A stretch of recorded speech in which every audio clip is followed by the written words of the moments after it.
for properly using human waste as a fertilizer, for safely doing that. He wrote a book called Balance Point. And in that, he points out an example of a robbing frenzy that occurs in bees. If a beehive has a second hole in it, the guard bees are not programmed to protect it. If a farmer has bees and the wooden containers rot, a second hole may appear. The other hives then attack that, and they go crazy. They are no longer afraid of smoke. They no longer know when to sleep. They are not afraid of humans. They have a reward that far exceeds the normal, and their normal behavior disappears.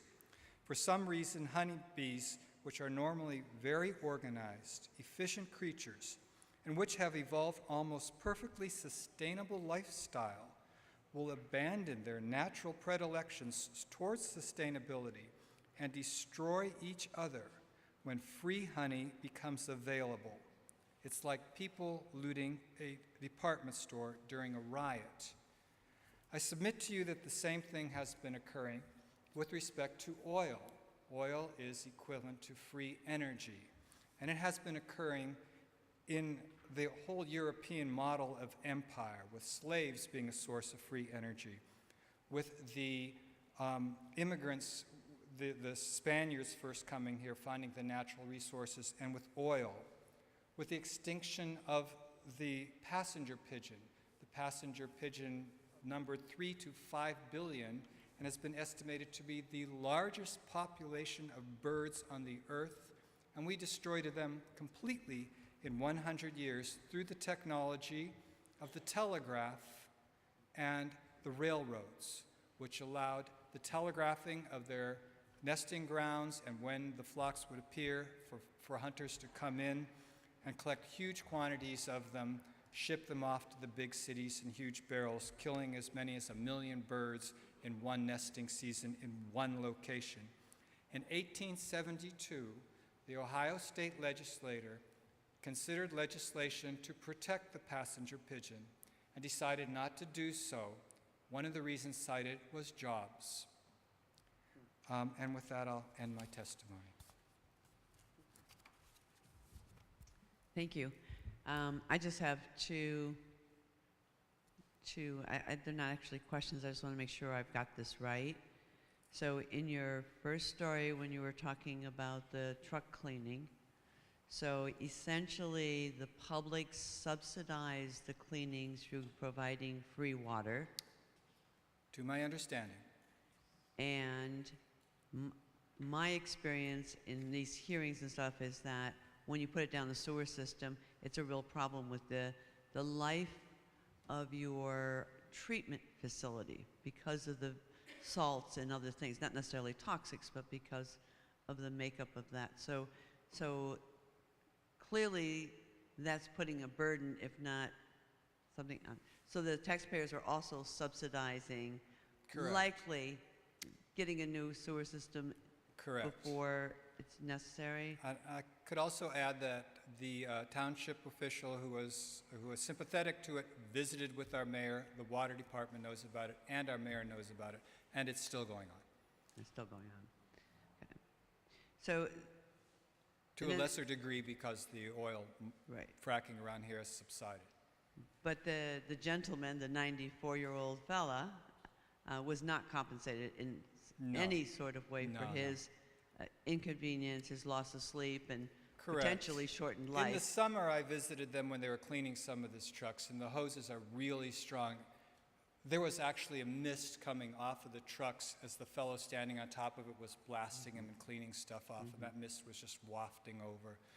They also burned his property, that is to say, created a land.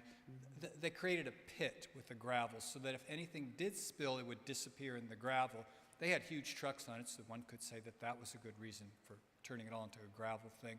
But they also enclosed it in some way, which you could say is a good thing. However, it caused his lawn to flood completely and get totally wrecked because the water used to flow that way. Right. Okay. Go ahead. Okay, and then my second question was, you were talking about the foundation of your home, and that they're going to come in and remove the soil and rebuild the foundation to make it, again, a sturdy foundation. Who is paying for that? Do you have to pay for that? Yeah. So you're not being compensated No. for the damage done to your home as a result of the... No, at this point, there's no proof. Cracks appeared immediately after those earthquakes. There were some cracks in the home. It was a 50-year-old home, but they reopened, and some of them, like in my bedroom, are much larger. I did not inspect the whole house. I believe that whatever was going on was greatly exasperated by these earthquakes. It shook the house. Things fell. I think you covered my yes. Got it? Thank you. Thank you so much. Short. My name is Michele Garman. I reside at 1111 Youngstown Kingsville Road, Vienna, Ohio, that's a photo of my home right there. It's in Trumbull County, a property which is contingent to the Youngstown Warren Regional Airport. At 1143 Youngstown Kingsville Road, there is a company called Copper Ridge Disposal, LLC, and they are my next-door neighbors. Copper Ridge exists exclusively to run the toxic waste injection well that I can reach out and touch from the northern property line of my home. My home, where along with myself resides my husband and my son. I'm going to switch.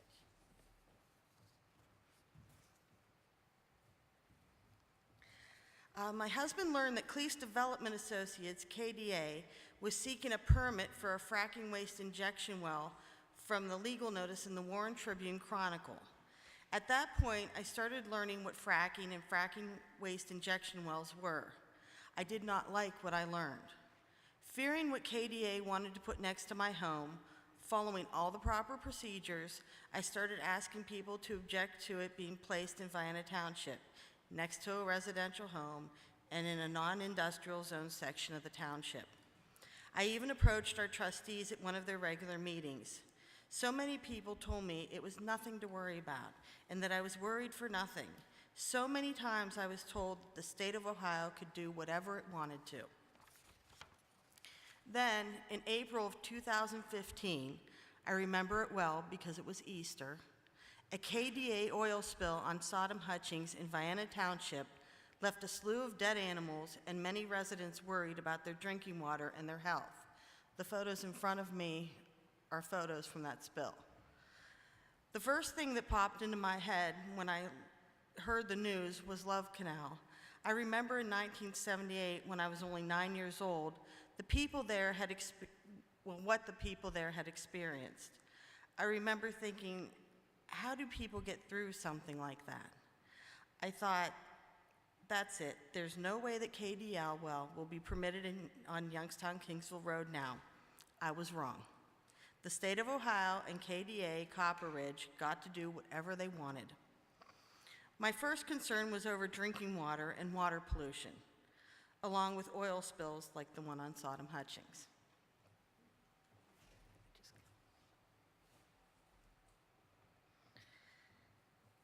I then started worrying about future health concerns. Health concerns not so much for myself, but that of my teenage son. What effects will this have on his health at my age? There were the usual concerns over increased truck traffic. This became a reality when they began working on the facility. As trucks came by, dropping large rocks onto my property and backing up traffic in front of my drive, leaving me unable to pull out. Now that they are actually injecting, there is truck traffic at all hours. It does not really back up in front of the house anymore.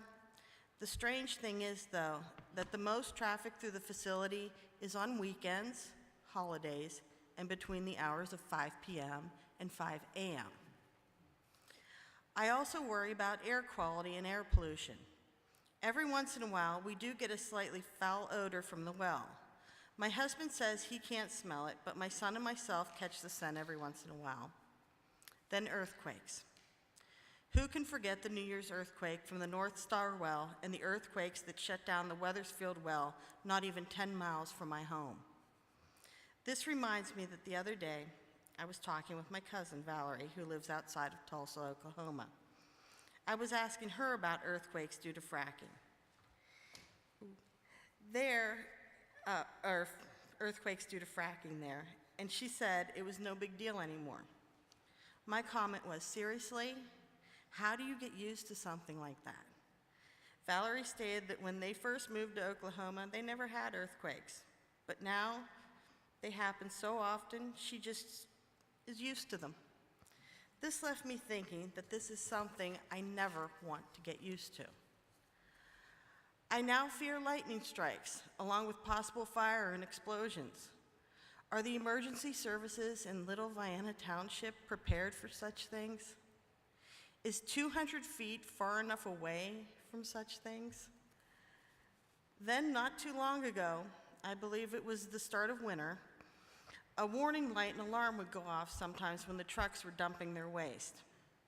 I was told by the Ohio Department of Natural Resources, ODNR, and Copper Ridge that it was an overflow alarm and nothing to worry about. About a month later, they brought in the drilling rig and everything, and they were drilling again. And I believe they ended up replacing a casing. I could never really get a straight answer of what they actually did. I am always worried now that the pumps sound like they're running rough, because just before this happened, the pumps sounded very strange to me. This does not leave me with a safe, warm, and fuzzy feeling in my own home. This all culminates with rude, violent, and sometimes illegal behavior from workers employed by KDA, Diamond, which is another offshoot of KDA, and Copper Ridge. Something must be done. Local control must be given so that city and township residents do not have to live in fear of their neighbor. Local, state, and federal government was created to protect its citizens. Protect us.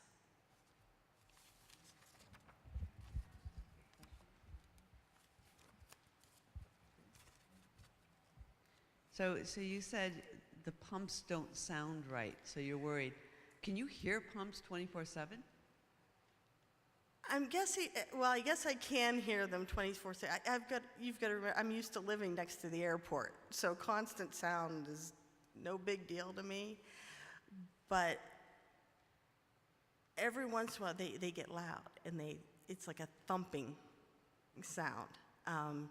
In fact, just the past 2 days, I was kind of, that doesn't sound right. But, you know, when I called ODNR, right, I always get, oh, don't worry, it's normal operating procedure. Don't worry about it. So when you call the agency ODNR, do they send someone out to inspect?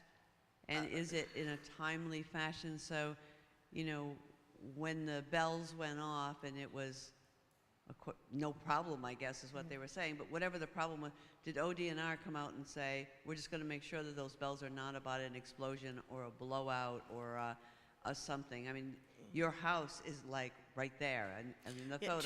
200 feet. So, they do send someone out in a timely manner now, but that was kind of after, back when they were drilling. I forget, I called them for something. Oh, wait, it might have been after they were done, but I called them for something, and I think it ended up being Sean O'Brien's office ended up calling them and saying, get out there. But it wasn't until that. Now I regularly, when I call, they show up. But I also got hollered at by the man that worked next door, that, why the hell did you have to call, Sean O'Brien? He's like, you told him that there was something exploding over there, and which I didn't do, but it wasn't a pleasant experience being reamed out by him. Thank you again for your testimony. In that area of the county, I know that there is influx of both well water and city water. Can I ask which system you're? I actually have city water. Okay. I'm also on the Matthews School Board, though. Our school up in Fowler is on well water, and we're currently having all kinds of trouble with our well water. Well, that leads to my next question. Have you ever made any official request of the company, the disposal company, to be notified of what chemicals or what compounds are being disposed? I think I can anticipate I your have answer. been given a list of all the chemicals that are in there. I have a very faulty memory, so I can't. Okay. But I have the list on my computer at home. Okay. It was not provided by them. Right. And just to follow up to his, so are they testing the well water in the school? They test it because they're required to. Test it by the EPA. They found it was actually large levels of arsenic in the water right now. So we're going through more current testings and updating the filtration system. All very, very costly and just, money that our little school district doesn't have. Right, right. Thank you. Good afternoon. I'm Mary Booth, and I'm from Carrollton, Ohio, which is the lead town in Carroll County. And I'm concerned about the chemicals that are being released in the air from the gas. Mainly, we really are wondering about our well also. It is fed by an artesian well, and it is only, I believe, 28 feet deep. We were told when there was a concern about the coal companies moving into our area that my well would be destroyed. So the effect of the oil and possibly the coal leaves us in a very bad spot. It was about 2012 when most everyone around us was signing up leases. To be truthful, we were blind to the effects of the gas industry, as were our neighbors. Chesapeake dangled money in front of us, and we took it, with hopes of getting a lot more. We have several neighbors that are millionaires. So we thought a little extra in our pockets would be nice also. We have gotten the signing bonus originally and bad health. So if you know of anybody wanting to lease their property, encourage them not to rush in, to find out the facts first, to protect their property and their community. According to the Ohio EPA, they have calculated the risk of developing cancer to be 2.9 out of every 10,000 people living close to a well pad. In Carroll County, where we live, there are 487 wells. In January of 2016, the Carroll County population was 27,669 people. If you divide that out by 2.9, you'll come up with around 954 people that the EPA would expect to get cancer. I am one of them. Our air is so bad that we do not necessarily have to live close to a well compressor site. We have an overwhelming chance of getting cancer. Within a mile and a half, there are 3 of us that have developed breast cancer. I'm not sure if the other 2 have been told what caused theirs, but I was told by a Dr. Angela Novi, which treats oil workers, that my cancer was a direct response to living close to the compressor station. I found it on Christmas Eve. It was carcinoma, a very fast-growing cancer, and it was stage 3. Fortunately, I was treated, and all signs are gone now. I've lived in the same house since 1977, lived a very active life, worked for the Postal Service, raised 3 children, was extremely active in my church and 4-H. I married Barry in 2012. He was also very active. He was a single father, raised his kids while working in an aluminum extrusion plant.